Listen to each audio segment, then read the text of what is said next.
il y a le panarabisme, il y a Nasser. On a vaincu la colonisation et nous avons des modèles, le socialisme, le panarabisme, etc., etc. Et puis dès 1967, la guerre du Kippour, ils prennent une sacrée culotte. Les Israéliens les humilient. Et puis après, c'est 1969, c'est le septembre noir. C'est-à-dire c'est les Jordaniens qui leur foutent une... Je crois qu'il va falloir couper ce portable. Très bien. Et alors, depuis, imaginez, si vous étiez arabe et musulman, 150 ans de colonisation, et puis arrive cette espérance des années 60, et puis vous recevez une humiliation sans pareil, on maintient des dictateurs, les Occidentaux maintiennent des dictateurs, des gens pour avoir du gaz et du pétrole. Et donc, vous vous rendez compte, vous avez 100 ou 150 ans de colonisation, 100 ans de colonisation, et puis après, on vous maintient des gouvernements tordus pour vous extraire du pétrole et du gaz. Et puis, ça pète en 2010. Et là, c'est une nouvelle revanche des gens libérés qui veulent la dignité, la liberté et la démocratie. Ils veulent vivre normalement. Mais, chers amis, ces mouvements de libération, et la France est très attendue, la France exporte ses produits, les meilleurs produits qu'on exporte, c'est 1789 et les produits dérivés de la Révolution. Le parlementarisme, la séparation de l'Église et de l'État, c'est la séparation du pouvoir, l'égalité des femmes. C'est de revendiquer par tout le monde. Mais attendez-vous, oui, dans 10 ans, dans 15 ans, dans 20 ans, on aura 200 à 300 millions d'arabo-musulmans libérés et on pourra faire... C'était peut-être le mieux, oui, dès le départ. Notre pacte avec eux, mais pendant 2 ans, 3 ans, 4 ans, 5 ans, ça va être très dur. Il faudra aider les démocrates des pays arabes. Et suivez ce qui se fait en Tunisie. C'est exemplaire, ces femmes, ces hommes, ces jeunes. Notre ami, le professeur Benachour, qui a 48 heures, a dit « Il y en a marre des barbus. C'est pas l'Iran ici. Nous voulons l'égalité des femmes, nous voulons aussi... » C'est une vraie révolution comme chez nous en 89. Et ne leur jetons pas la pierre. Mes amis arabes me disent, Jean-Louis, vous êtes trop dur. Vous voulez qu'on ait toutes les maladies de la petite enfance, que l'on ait la coqueluche, la variole, la rougeole, la puberté, et vous nous dites, dépêchez-vous, faites la révolution, il faut l'achever. Non. Ça va durer 10 ans, 15 ans, 20 ans. Peut-être 5 ans. Mais à nous, Européens, et je le dis dans mes textes, la révolution au sud impose la révolution au nord. Changeons le regard sur ces pays. Et vous avez, comme le dit Bruno Etienne, un musulman, c'est un homme ordinaire. Il fait sa prière, il n'emmerde personne, il est normal.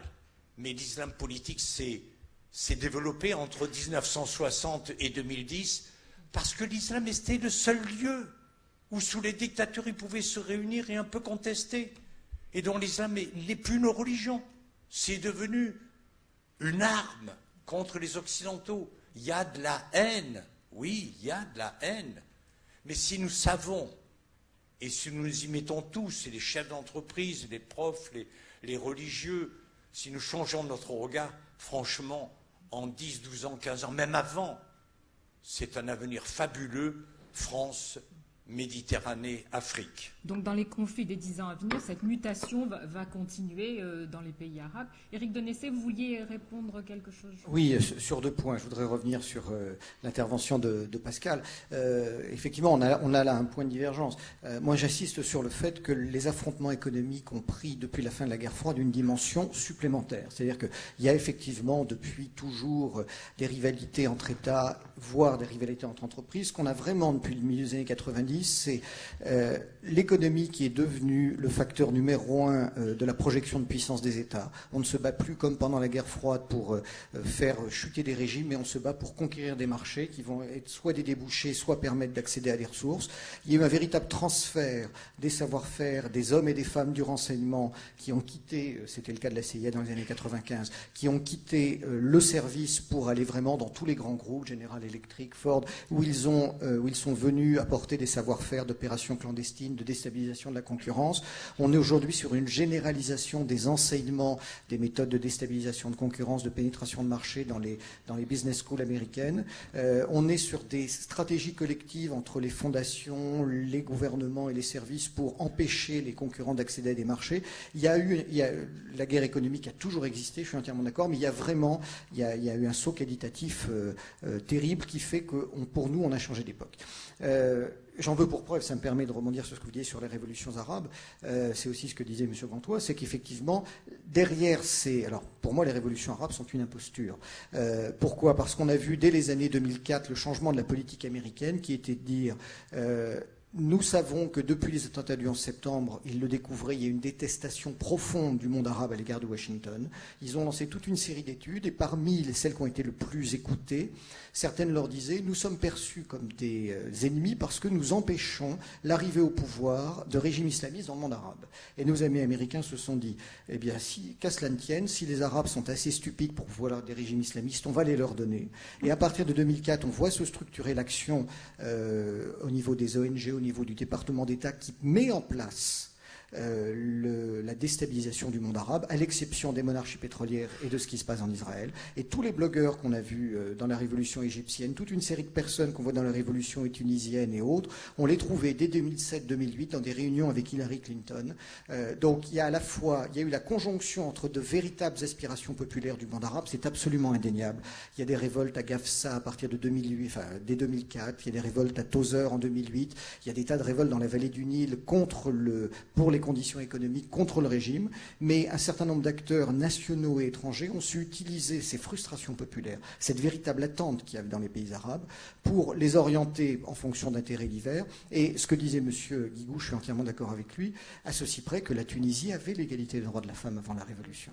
Et qu'elle les a perdus. Et donc il y a quand même une régression en matière de sécurité humaine dans tous ces pays.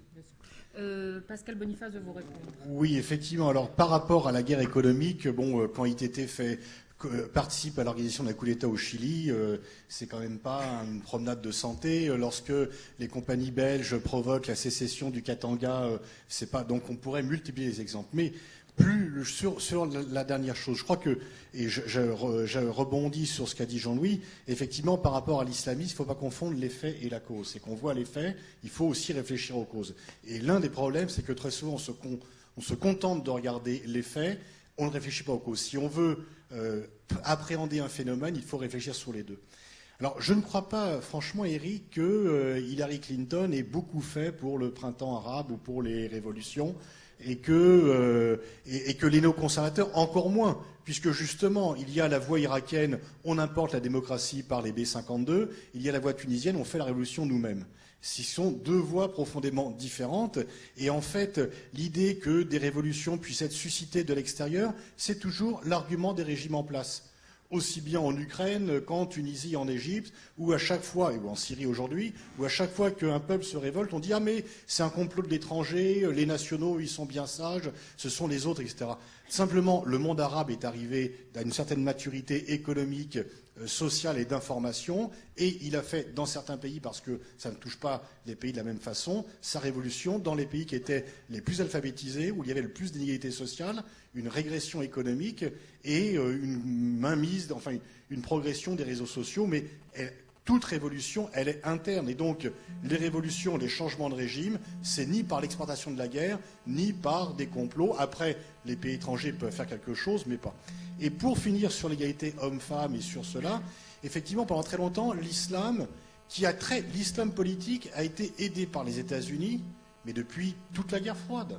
Parce que c'était une façon de lutter contre les régimes laïques, contre les régimes progressistes.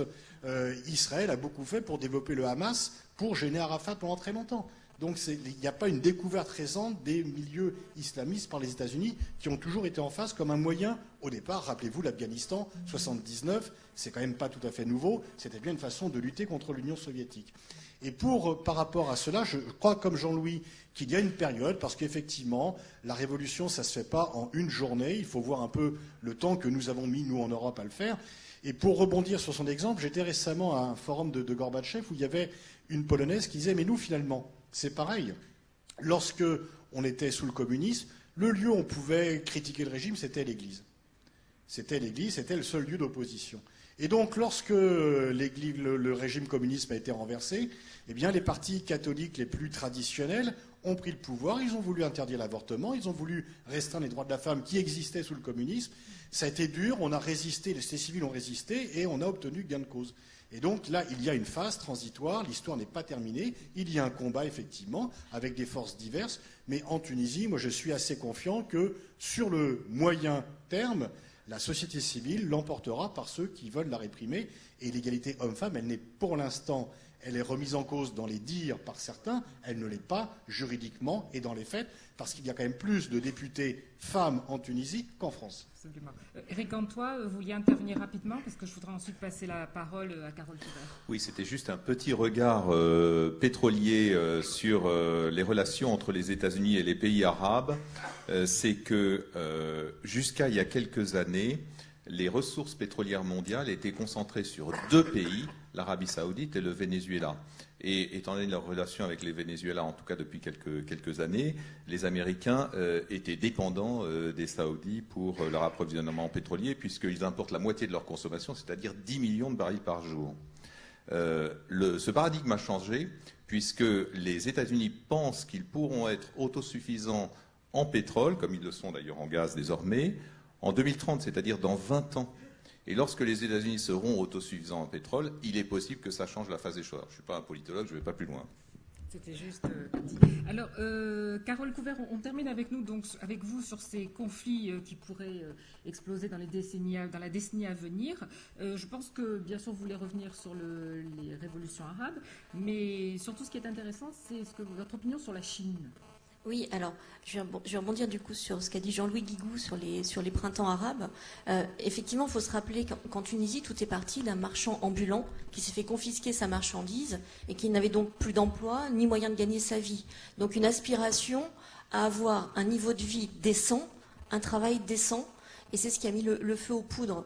Donc aujourd'hui, entre les aspirations et ce qu'ils ont obtenu, on voit qu'il y a quand même un décalage. Donc premier point de vigilance.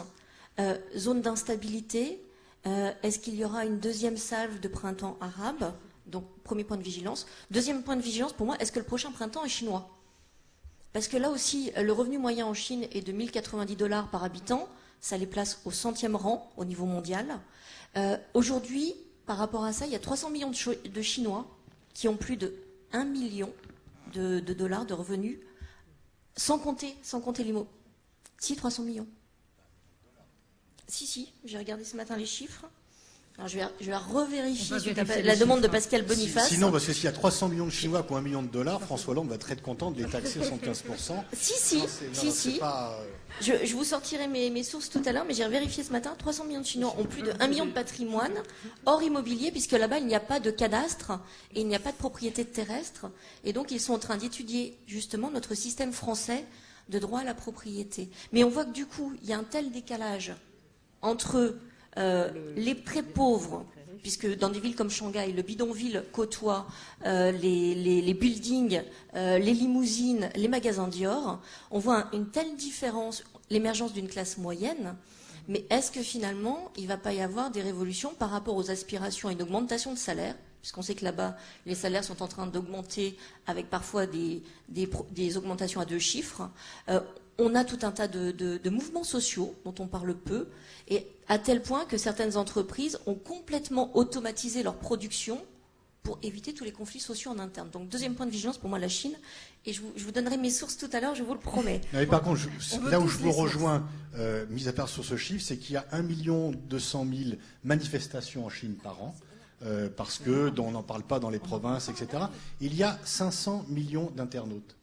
Donc dire, et là je rejoins Éric Dénessé, dire que la Chine est une dictature, c'est une vue de l'esprit. C'est bien sûr pas une démocratie comme nous le connaissons dans le monde occidental, mais il y a une opinion publique dont les autorités sont obligées de tenir compte. Oui, et avec un fonctionnement très particulier, parce que pour y être allé, avoir rencontré les entreprises, y compris des entreprises françaises, le fonctionnement là-bas, quand on fait une joint venture, c'est qu'il y a un certain nombre de membres du parti qui viennent dans l'entreprise, mais c'est aussi pour eux, pour les entrepreneurs, un facteur de stabilité sociale dans l'entreprise. Donc ça, on en parle aussi peu. Et pour moi, dernier point de vigilance dans les 18 ans qui viennent, c'est très très court, c'est l'Allemagne. L'Allemagne, un pays vieillissant, on en parle peu, mais en 2020, il n'y aura plus aucune croissance démographique naturelle dans les Länder, ce qui veut dire qu'ils vont faire appel à l'immigration. On connaît tous les problèmes d'intégration qu'il y a en Allemagne. Donc, un point de vigilance par rapport à ce modèle qui est vieillissant, vers lequel certains voudraient nous emmener, mais qui aura des problèmes de financement de la protection sociale, de dépendance et d'intégration. Monsieur Guigou, vous vouliez simplement compléter, mais très court pour qu'on puisse passer aux questions dans le public. Une opposition avec M. Dénessé qui dit que les révolutions arabes ont été manipulées par Hillary Clinton. Donc je rejoins Pascal Boniface, ça vient du cœur même des sociétés. Et je vous propose l'image suivante. Vous voyez l'Europe, et donc dans les années 1970, il y avait un dictateur au Portugal, Salazar. Il y avait un dictateur en Espagne, Franco. En 1974, pof, pof, influence de l'Europe démocratique. Et puis il y avait des colonels grecs, influence de l'Europe. Ils sautent. Il y avait des dictatures et des révolutions permanentes en Turquie. Ils se sont normalisés. Et donc on voit cette Europe du Sud, pas sur le plan économique, non, mais ça progresse. Cette Europe du Sud qui est sortie des dictatures en 30 ans, 40 ans, et puis l'influence de l'Europe franchit la Méditerranée et tombe sur le plus petit pays, la Tunisie, le plus éduqué, le plus libéré, avec les femmes très éduquées et égalité homme-femme. Et nos idées, nos pensées de liberté de l'homme, de démocratie, c'est ce peuple qui les prend les premiers. Parce que, etc. Mais, à l'évidence, tous ces gouvernements vont tous sauter comme des bouchons de champagne. Tous. Parce que le peuple, imaginez, il y a 50% de la population qui a moins de 35 ans. Et ils ne veulent pas vivre les humiliations de leurs parents. Ils veulent simplement une vie décente, aspirer à la démocratie et à la dignité. Et donc ça va péter, ça va durer. Je ne sais pas combien. On verra. Merci, M. Guigou. Je vous propose qu'on prenne quelques questions. Vous avez, mademoiselle, juste ici. Avant d'aborder le dernier thème de cet atelier. Bonjour, Théophile Monnier. C'est rassurant de voir que même parmi des experts de très haut niveau, on a un petit peu du mal à se mettre d'accord sur les causes des différentes révolutions. Pour nous, citoyens lambda, il faut bien avouer que c'est pas simple. Non, ma question porte plus sur la suite de tous ces événements que les causes, et surtout, quelle est aujourd'hui la politique de la France par rapport à ça, de l'Europe et de la France? Parce que vous dites qu'à moyen terme, ces pays vont se redresser, mais à court terme, il y a quand même un grand danger d'islamisation. Est-ce qu'aujourd'hui, la France a une position par rapport à ça? Et est-ce que l'Europe peut-elle intervenir? Comment est-ce qu'elle gère ces situations? Il faut quand même si vous êtes tous les deux plutôt optimistes sur l'évolution, il y a un vrai danger. Donc, est-ce qu'aujourd'hui, il y a une stratégie en France et en Europe pour se positionner par rapport à ça et des actions qui sont engagées? Ou est-ce que c'est le laisser-faire total et on croit en la bonne volonté des peuples arabes? C'est remarquable, moi je partage votre point de vue, mais on a le droit d'avoir un peu les jetons quand même. Qui veut répondre? Oui, alors, comme tous ici, nous sommes optimistes. Alors, vous avez noté un profond désaccord sur lequel je reviens. Je suis, en toute amitié, ça va mettre du piment au débat, frappé par la naïveté, par le fait qu'il n'y a pas pire aveugle que celui qui ne veut pas voir pour avoir travaillé sur ces révolutions arabes. Dites-vous bien une chose qui nous frappe, nous, on parlait des nouvelles guerres, la guerre de l'information va en être une majeure. La révolution Internet qui nous a apporté beaucoup de choses décuple la capacité avec laquelle on peut désinformer des publics. Et vous, je ne sais pas vous êtes tous chefs d'entreprise ou cadres supérieurs, imaginons que la moyenne ici soit bac plus 3, bac plus 5, quel que soit notre niveau d'analyse, quelles que soient les sources sur lesquelles on travaille, dites-vous bien que pour des gens comme nous, on fait 10 fois plus facilement de la désinformation aujourd'hui, y compris sur des gens avec un niveau intellectuel élevé, qu'on ne pouvait le faire pendant la guerre. C'est pas ce que vous faites en ce moment, là, non? En partie. Mais donc, on ne va pas rentrer dans ce débat. Sur le principe de l'avenir, moi, il y a deux choses qui peuvent se produire à très court terme. Jean-Guigou n'a pas tout à fait écouté ce que j'ai dit. Il y avait de vraies frustrations populaires, réelles depuis une dizaine d'années. Je dis qu'elles ont été exploitées et détournées de ce à quoi les populations voulaient parvenir. Donc on va voir ce à quoi les populations voulaient parvenir prendre forme. Soit comme en Tunisie, des gens qui à un moment donné vont en avoir assez parce qu'ils considèrent que la révolution a été supprimée par Ennahdha et les frères musulmans, les partis islamistes, donc ils vont se dire ce n'est pas le mouvement de base que nous avions lancé, on était là pour renverser le clan Trabelsi et le clan Ben Ali. Ça va être également le cas dans certains autres pays du Moyen-Orient, avec cette fois parfois soit des islamistes qui vont vouloir prendre le pouvoir. Souvenez-vous que les frères musulmans ont absolument dit à l'Occident ce qu'ils voulaient entendre pendant ces révolutions. Ils ont parlé de démocratie, ils ont parlé de société civile. Ce n'est pas leur credo. Ils ont même expliqué que grâce à eux, il n'y aurait pas les salafistes. On a affaire à des